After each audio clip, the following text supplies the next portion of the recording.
today I'm going to be reading Just Jaime, Part 8, so let's get started. Jaime. I sit with my mom for a while. When she's done talking, I feel better. I've even stopped crying. Why don't you get a snack? I think Davy made some kind of smoothie. Nuclear, green, glowy slime. That's okay. I'm just going to go upstairs and chill.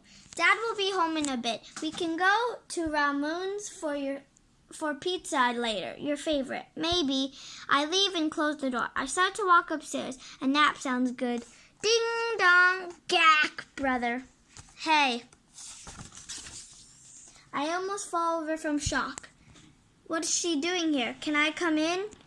Maya looks really nervous. I hesitate. Do I really want to see her after everything that happened? Part of me wants to chew her out and slam the door in her face. The other part, sigh. Okay. We head up to my room, waving enthusiastically. Gag. Is he? He's fine. I close the door behind us. We sit cross-legged on my very messy bed. So what's up? Did you come back to explain away Celia or something since she can't say sorry herself? No. She looks really uncomfortable. I came to say sorry for me, for doing what I did. We're silent for a while.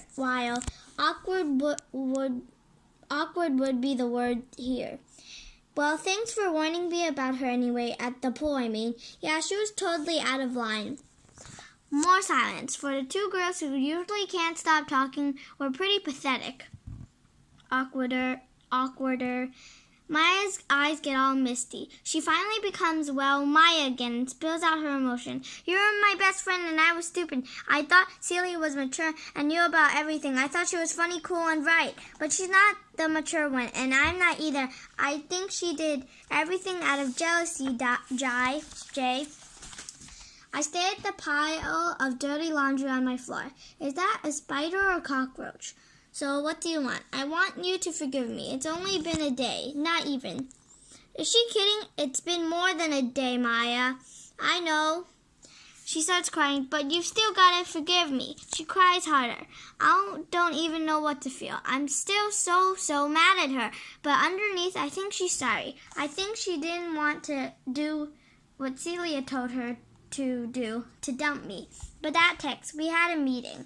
It still hurts a lot. I mean, it just happened. Did you really mean what you said in those texts?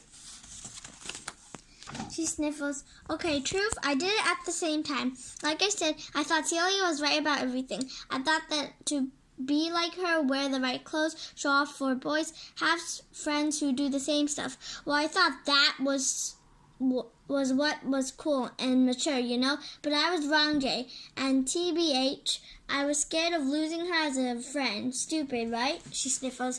For a moment, I say nothing. I just draw spiral designs with my finger on my quilt. What does Grace think? I don't know. I didn't want to talk to her about it. I just missed you. We sit in silence again, but I don't even care about the awkwardness. I'm still mad and don't know what to say. Deathly silence. But then I start to think all about the gossiping and meanness and immaturity I was part of and didn't even realize. And now it affected other kids.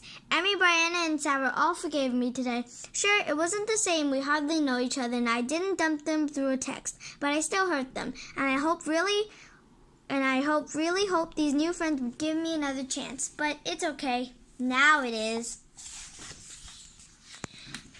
We sit quietly for a couple minutes while I think it, and she waits. Now both of us are drawing finger circles in my quilt. Finally, I stand up and take a deep breath. Okay, I'll forgive you. You will? Or I think I will eventually. Oh. I stare at the cross glitter crawling through my laundry, look like it built a nest in my camp shirt. I've got to be honest with him. It's going to take a while. That's okay. Oh, what? She grinned so frigid, gratefully through her tears. You called me M. Epilogue, Jaime. It's 3 months later, weekend before school starts.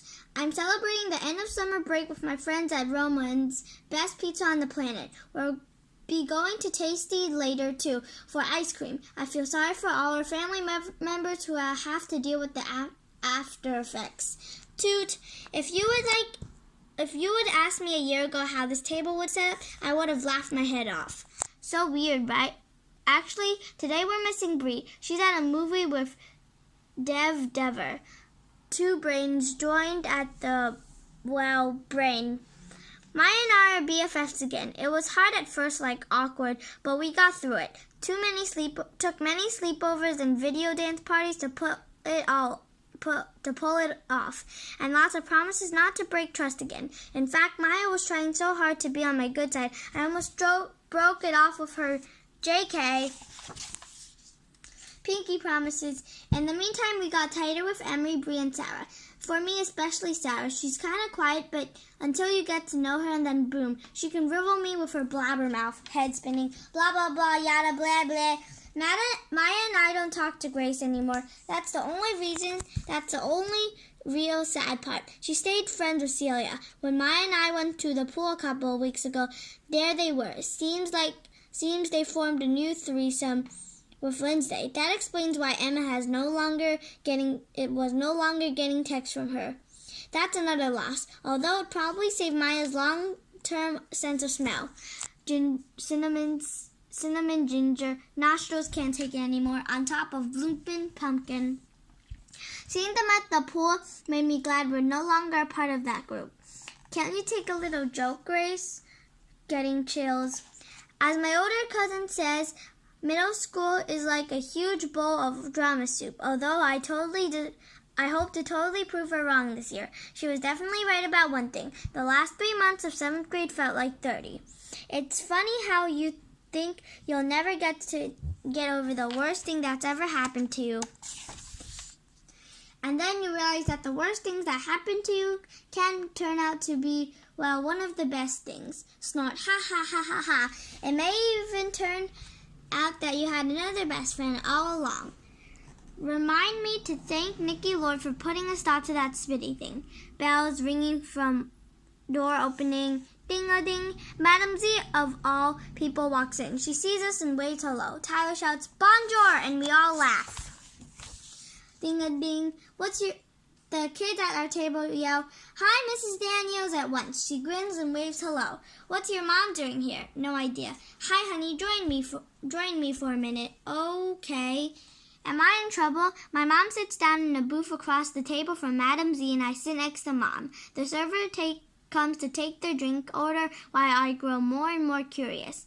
So, what's going on? I didn't know you two knew each other. They look at each other and laugh. Honey, do you remember the last day of school when you were upset and we talked? Yeah, the same day you stayed in my class for a bit before field day? Madam Z glances at Mom's. Well, afterward you got me thinking maybe I should try and find my old friend, the one I ghosted. It takes me a second. No way! She messaged me, I apologize, and explained what happened. I found her on social media through the help of some old high school friends. I wasn't sure if she would, but she forgave me. I never realized how much my joke stung, but in college another friend confronted me about the same thing. Since then, I've had time to work on myself. I've even written about it. Wow, I guess we both learned some lessons. The details, they were good friends in high school, then they had that falling out. Madam Z moved out of state for college and then a teaching job. Fast forward, Madam Z's kids were grown, and she decided to move back. She got the middle school job when Mr. Drake left. And of course, my mom had only met Mr. Drake, not her early in the year during parent-teacher conferences. In short, one weird, wild coincidence. Jaime, I want to thank you for helping me jumpstart the ideas of making amends. We decided to meet here and tell you, Chuckle. I really wanted to see the look on your face. So, mercy be a coop. Jaime Daniels. I go back to my table, shaking my head in wonder. Soon I hear the two women chatting and hooting, just like teenage girls. At first I'm a little embarrassed, but then I smile. Aged backward 25 years and 5 minutes.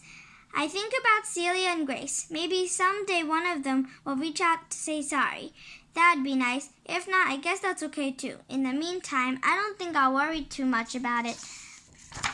The end. So this is the end of the book. I hope you enjoyed my video. Bye!